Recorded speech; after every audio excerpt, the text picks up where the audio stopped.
প্রিয় শিক্ষার্থী, তোমরা সবাই কেমন আছো? আশা করি ভালো আছো। আজকে পরিসংখ্যান ঢাকা বোর্ড 2022 সালের ক নম্বর এবং খ নম্বর প্রশ্নের সমাধান করব।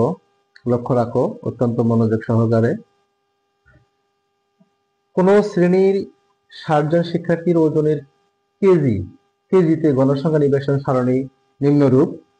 ক নম্বর এখানে বলছে প্রচুরক শ্রেণীর মধ্যমান নির্ণয় করো। খ নম্বর সংক্ষিপ্ত পদ্ধতিতে গড় নির্ণয় করো। চলো আমরা ক নম্বর করি। ক নম্বর বলছে প্রচুরক শ্রেণীর মধ্যমান নির্ণয় করো। আচ্ছা, প্রচুরক শ্রেণী আমরা কিভাবে বের করবো এটা আগে আমরা জানি। এর আগে তোমরা জানো আমি সূত্র আপলোড করেছিলাম, সূত্রগুলো সম্পূর্ণ বিস্তারিত আলোচনা করেছি। প্রচুরক শ্রেণী হলো এই সারণীর মধ্যে সর্বাধিক গণসংখ্যা, যেটা সবচেয়ে বেশি গণসংখ্যা বিদ্যমান। এখানে লক্ষ্য রাখো গণসংখ্যার মধ্যে সবচেয়ে বেশি কোনটা আছে? 20। এই 20 এটাই হলো 20-এর যে শ্রেণী ব্যবধান বা ব্যাপ্তি আছে এটাই হলো প্রচুরক শ্রেণী। তাহলে আমরা ধরে নিতে পারি 60 থেকে 64, অর্থাৎ এটা হলো প্রচুরক শ্রেণী। এখন এই গণসংখ্যার মধ্যে যে গণসংখ্যাটা সবচেয়ে বেশি বার যেখানেই থাকবে সেই গণসংখ্যার বেশি বারের যে শ্রেণী ব্যাপ্তিটা আছে বা ব্যবধান সেটাই হবে প্রচুরক শ্রেণী, সেটাই হবে প্রচুরক শ্রেণী। আচ্ছা, এবার আমরা তাহলে আমরা লিখবো এখানে কি লিখবো বলো তো দেখি। এখানে সর্বাধিক বার সর্বোচ্চ গণসংখ্যা আমরা এটা লিখবো সর্বোচ্চ গণসংখ্যা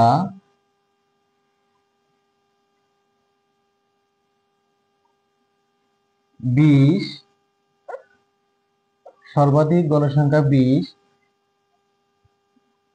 কত? অতএব প্রচুরক শ্রেণী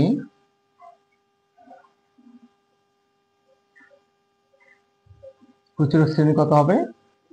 60 থেকে 24। তাহলে অতএব মধ্যমান সমান, আমরা জানি যে কোন প্রচুরক শ্রেণী অর্থাৎ কোন শ্রেণীর যদি মধ্যমান চাই তাহলে ওই শ্রেণীর মানে নিম্ন সীমা আর উচ্চ সীমা প্লাস করে 2 দ্বারা ভাগ করলে মধ্যমান পাওয়া যায়। তাহলে কত আসে? 60 যোগ 64 ডিভাইডেড 2, তাহলে কত আসে? 124 ভাগ 2, তাহলে কত আসলো? 6 দুগুণে 12 আর 2 দুগুণে 4, 62। এটাই অ্যান্সার। ওকে, তাহলে সর্বোচ্চ গণসংখ্যার যে শ্রেণী সেটা প্রচুরক শ্রেণী, আর কোন শ্রেণীর মধ্যমান যদি চাই সেটা দুইটা শ্রেণী প্লাস করে অর্থাৎ নিম্ন সীমা উচ্চ সীমা প্লাস করে 2 দ্বারা ভাগ করলে মধ্যমান পাওয়া যায়। ক্লিয়ার? ওকে, এবার হচ্ছে আমরা করব খ নাম্বার। খ নাম্বার বলতেছে যে সংক্ষিপ্ত পদ্ধতিতে গড় নির্ণয় করো। আচ্ছা, সংক্ষিপ্ত পদ্ধতিতে গড় নির্ণয় করতে গেলে কি কি লাগে, সারণী লাগে কি কি আমাদের জানতে হবে, ঠিক না? আচ্ছা, আমরা এখানে লিখবো যে সংক্ষিপ্ত পদ্ধতিতে গড় নির্ণয়। সংক্ষিপ্ত পদ্ধতিতে গড় নির্ণয়ের সারণী। আচ্ছা, এটা আমরা এখন সারণী একটা দেবো, যেহেতু এখানে জায়গা আছে কম, এইখানে আমরা সারণীটা তৈরি করবো। ঠিক আছে? আচ্ছা, প্রথমে আমরা লিখবো শ্রেণী ব্যাপ্তি। কি লিখবো? শ্রেণী ব্যাপ্তি। হ্যাঁ, শ্রেণী ব্যাপ্তি। তারপরে মধ্যমানকে xi দ্বারা প্রকাশ করা হয়। মধ্যমান গণসংখ্যা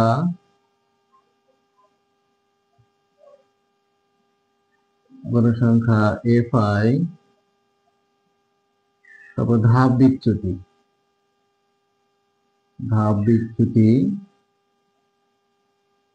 ui equal xi minus a divided fi into ui। ঠিক আছে?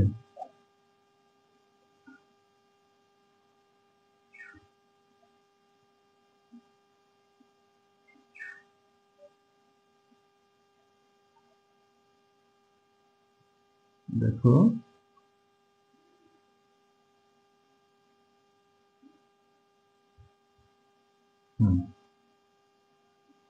আচ্ছা, আমরা একটু ইন্ডিকেট করে নিই আগে, তারপর দেখতেছি।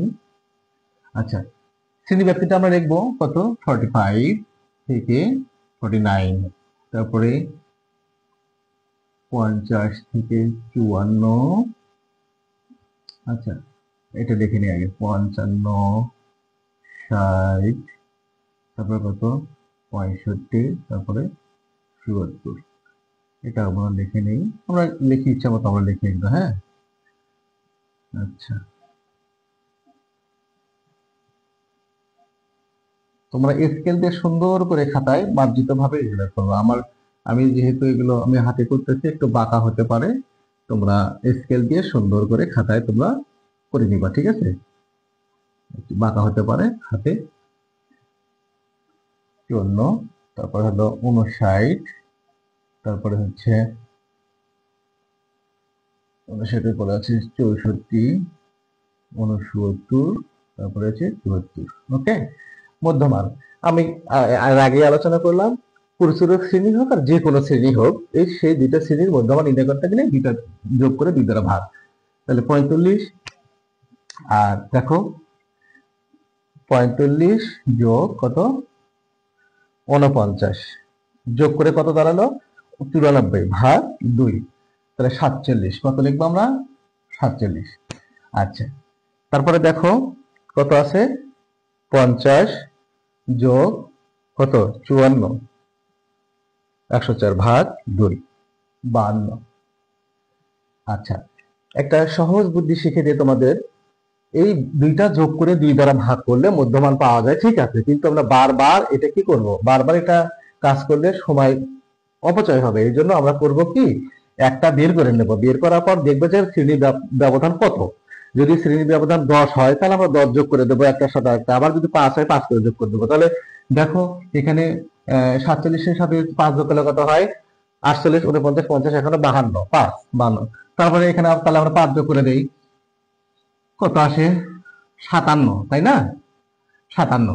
তারপরে তারপরে এখানে কত আসবে, 62, তারপরে 67, তারপরে কত আসে, 72, ঠিক না।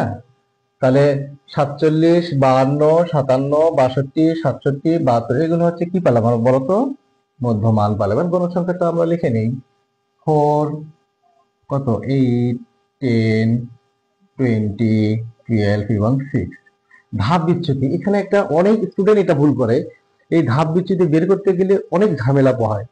আচ্ছা, এখানে আমরা দেখব ধাপ বিচ্যুতি, এখানে ই এক্স আই মাইনাস এ, এটা কি, এ একটা নতুন জিনিস তোমরা জানো, এটা হলো আনুমানিক গড়। কি বলতো, আনুমানিক গড়। আনুমানিক গড়টা আমরা কিভাবে বের করবো, এই গণসংখ্যার মধ্যে সর্বোচ্চ গণসংখ্যা থাকবে, সেই গণসংখ্যার যে মধ্যবিন্দু সেটা হবে আনুমানিক গড়। তাহলে আমরা এটা আমরা লিখে নেবো, একটু তার কাছে পিছনে ই লিখে রাখবো, এটা হলো আনুমানিক গড়।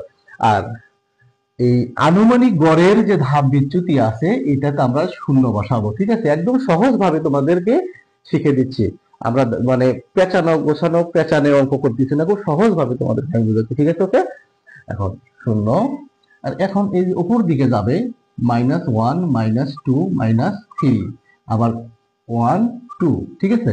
এখন তোমরা বলতে পারো যে স্যার এটা কেমনে আসলো, -1 কেমনে 2 আসলো, কিভাবে 3 আসলো, ঠিক আছে। এটা হচ্ছে এই যে সূত্র আছে না, এক্স আই মানে এই ঘরের মধ্যবিন্দু কত, 47। 47 থেকে যদি মানে আনুমানিক গড় 62 বাদ দেওয়া যায়, যা থাকে তাকে এইচ মানে কি, শ্রেণীব্যাপ্তি 5, সেগুলো দ্বারা ভাগ করলেই তোমার -3 আসবে। একটা আমরা প্রমাণ করে দেখাই তোমাদেরকে, দেখো এক্স আই মাইনাস এ ভাগ কত, এইচ, ঠিক না। তাহলে এই ঘরের আমরা বের করে দেখাই, তাহলে এই ঘরের মধ্যবিন্দুটা কত বলতো, 47, মাইনাস আনুমানিক গড় কত, প্রত্যেকটা ক্ষেত্রে আনুমানিক গড় একই হবে, ভাগ এইচ মানে 5। তাহলে বিয়োগ করলে কত আসে, দেখো এই যে সহজভাবে শিখে দিচ্ছি, দেখো 12 মধ্যে 7 বাদ দিলে কত থাকে, 5, হাতে থাকে 1, 5, কত থাকে বলতো, 15 থাকে, তাই না, 15। কিন্তু প্লাস মাইনাসে মাইনাস করলাম, বড় সংখ্যার বাইরে যে চিহ্ন থাকে সেই চিহ্ন লিখতে হয়, ঠিক আছে। তাহলে -15 ভাগ 5, তাহলে 3 পাশে কত বলতো, -3। এই যে -3 আমরা পাইছি না, তাহলে এই যে -3 পাইছি এইখানে, ঠিক আছে না? তাহলে প্রত্যেকটা ক্ষেত্রে আমরা এইভাবে কাজটা যদি করি তাহলে এই জিনিসটাই আসে। আর আমরা প্রত্যেকবার যদি এই সূত্র প্রয়োগ করি তাহলে অনেক সময়ের প্রয়োজন, যা তোমরা সময় কভার করতে পারবে না। এই জন্য সহজভাবে এই দুটিটা শিখে দিলাম আমি তোমাদের, ঠিক আছে? ওকে, আচ্ছা এখন দেখো এই ঘর মানে এফ আই ইউআই, তাহলে এফ আই, এই ঘরের এফ আই কত 4, ইউআই কত -3, তাই 3 4 12, ক্লাস মিনিটে মাইনাস, আর দুগুণে 16, 10 কে 10, 20 শূন্য 0, 12 কে 12, 6 দুগুণে 12। ওকে, গণসংখ্যা এন মানে মোট গণসংখ্যা, আর এখানে summation F I U I equal এত, তাই না? এখন এগুলো সব সমষ্টি, ঠিক আছে? তোমরা যদি ক্যালকুলেটরে যাবো -12 প্লাস -16 প্লাস -10, এবার প্লাস হয়ে যাবা। আর একটা বুদ্ধি আছে, সবই যোগ করো, শূন্যর আগে যে মাইনাস গুলো আছে সব যোগ করো, কত আসে? 10 20 30 36 38, ধরো 38, যখন মাইনাসে মাইনাসে প্লাস করবো তখন বামে একটা মাইনাস দিতে হয় 38, এই দুটো যোগ করে কত হয়? 24, তাহলে প্লাস 24, তাই না? প্লাস মাইনাসে কি মনে বলো তো? মাইনাস। 38 সময় 24 বাদ দিলে কত থাকে? 14, তাই না? তাহলে -14, কেন -14 হলো? প্লাস মাইনাসে মাইনাস, বড় সংখ্যার বামে মাইনাস আছে, তাহলে এখানে আমরা কত ডাইরেক্টলি লিখবো? কত? 14, ঠিক না? আচ্ছা ওকে, আচ্ছা এবার দেখো আমরা জানি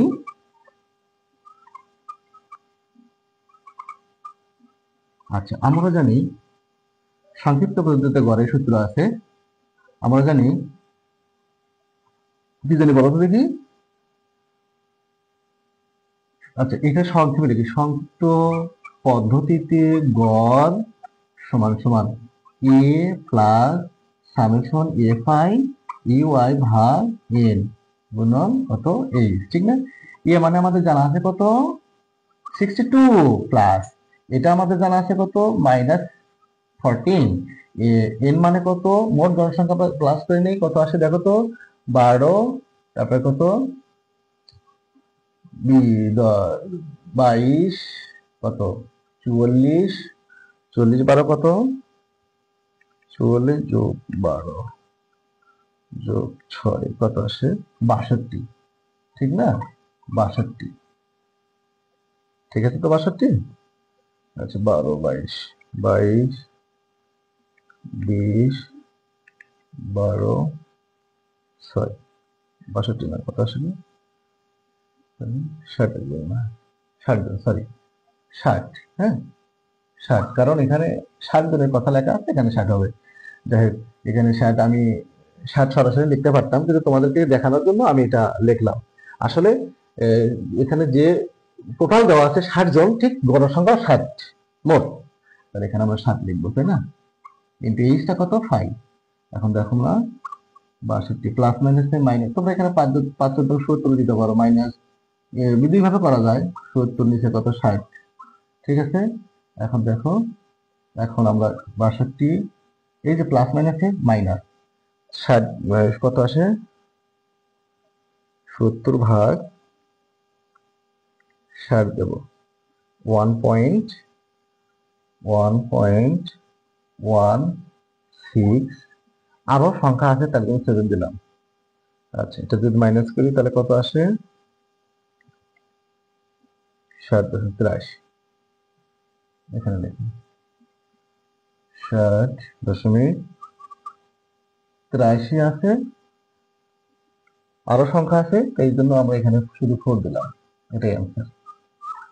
ওকে, ঠিক আছে, তোমরা বুঝতে পারছো তো নাকি? আর এখানে যদি প্রায় দিতে পারো, না দিলেও সমস্যা নেই, এটা ওকে।